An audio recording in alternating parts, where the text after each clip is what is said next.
Why the fuck we got this thing called boosterism? It's these lists that tell a statistic of like an area or like a town or whatever, a community. And it includes like the percentage of certain races there, the type of income these people have in this area, the medication that they use, the facilities around them, like medical facilities, things of that nature, the parks that's around, even babysitters. Like this stuff is like documented, and people use this to decide. Y'all know what type of people I'm talking about, to decide what areas they're gonna live in. The major problem of Israel is with the young generation of the black community. The problem of Israel is with the young generation of the black community. Black is with the young generation of the black community. This was an Israeli government official who was saying this, not some low-level operative or some rogue member of their diplomatic corps. This was a senior member of their administrative government who was saying this on American soil.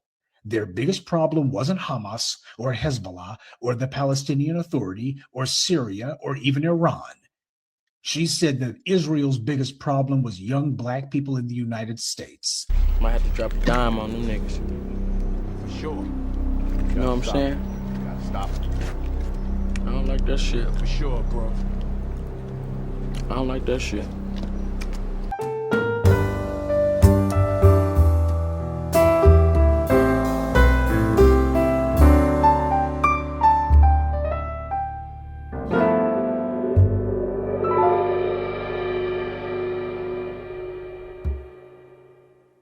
All right, y'all know we do. Always pushing health, wealth, and a better understanding of self. So check this out. In this video, we're going over how the higher ups are concerned and they're scared of FBA and the new black community and the new black media that we pushing online. Okay, I showed y'all the clip where you got the little hats is having they're having conferences and they're saying how, hey, the biggest threat is the black community. Okay, because number one, we're the biggest influencers. Okay, we don't care of saying things with our chests out and standing on. So I think that they understand what this FBA, that's why we're seeing a lot of hate from our own people. Okay, they got us at the top of discussion because they're paying.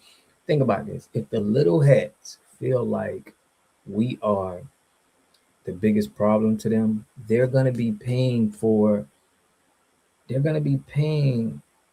people to take shots to discredit. So all of them people that we see, anybody that got something negative to say, you either got programmed or you're being paid to discredit. We heard them say the biggest problem is the black community. And we know how FBA standing on bit. That's the one that they got to control. Because if they don't control that, I'm going to let y'all hear this lady here who was thinking about going into government. With this narrative going around, it's going to be interesting to see. It's going to be like the 60s, okay? That's going to come back to where we really trying to fight what's right for us. To go to law school after this, and after that, I wanted to go into government as a congresswoman or something like that. But since I have this urban planning class this this semester, let me fucking tell y'all what I just learned, because I think I want to go into urban planning. So it's this thing called de jure segregation, right? It's basically a legal restriction against certain people being able to come into certain communities, towns, areas, whatever the fuck. And if you get caught in those areas, then they can arrest you, give you a ticket, all that. You don't have to be doing shit illegal just for being present or seen in certain areas. This is a current fucking thing. Y'all know y'all walking down the street and then the street name just changed all of a sudden, like, and it's the same fucking street? That started because in 1922, Atlanta kicked it off, and they basically started changing the names once you left from a white area to a black populated area. It's strange because, like, what the fuck? Then it's this thing called a prestigious covenant, right?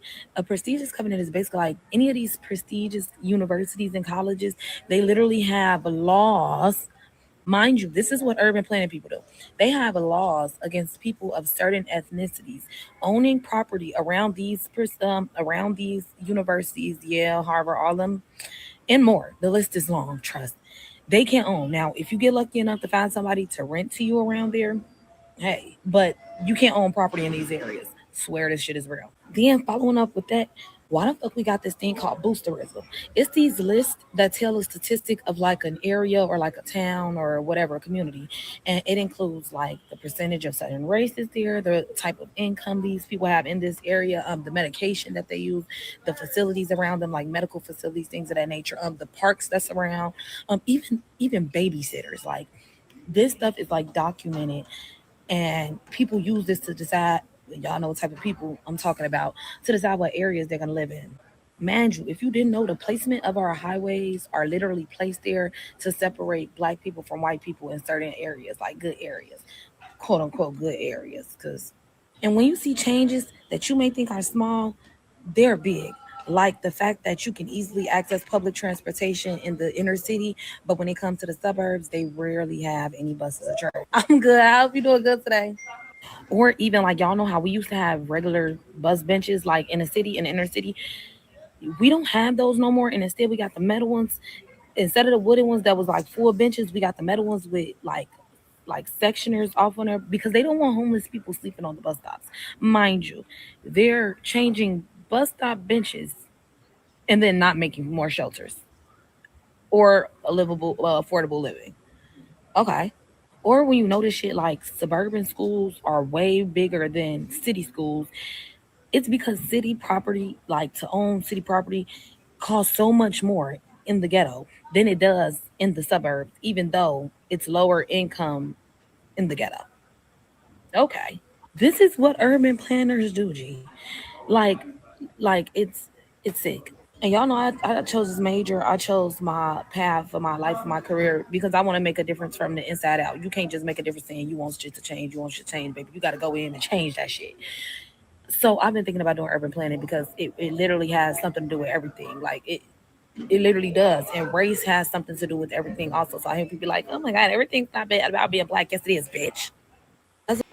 All right, so this is one of the reasons why I feel like they so concerned about the black community right now, because we getting more information, we ready to make moves. As you see what this young lady has pointed out, it's a lot of stuff that's being exposed right now, and we have time to figure it out and find it, and that's probably the problem. So I think that they're realizing that, especially with the FBA community, that we digging up everything that we can find and we cutting people off once we learn otherwise. And it's no more you dangling people in front of our face to just because they black, and we thinking that we just gonna go along with it. Those times is over with.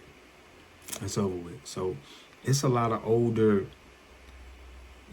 Democrats that's still on the plantation. It's a lot of people that's still on politics, but a lot of us, we know that we being scammed. And it's like nothing is gonna work anymore besides, doing what's right. Anything else is not gonna work. So this is some of the reasons why they feel that we're a big threat. And we're gonna continue to see people coming at us, but it don't make a difference from what we do. We've been going through this for forever. But to see that a lot of our people are now, coming together, trying to do things to change that narrative is amazing. So y'all know we go live Tuesday, Thursday, Friday, and Sunday to chop it up with the family, man, and go over some policies and things that we need to be pushing. So y'all make sure y'all always tap in to that one.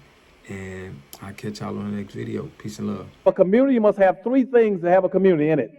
You must have a wholly independent economic structure that can provide goods, service, products, and things for your own people, and jobs and tax bases for your own people. You should at least control four basic things You should be trying to control water, food, medicine, and energy to be able to survive and compete. Here we got Mr. Pollock. He had a cornfield. He took advantage of a free water test from us, and this is what we found in this water. We found sulfur, we found hardness, and we solved these problems with an easy fix of 2 tanks.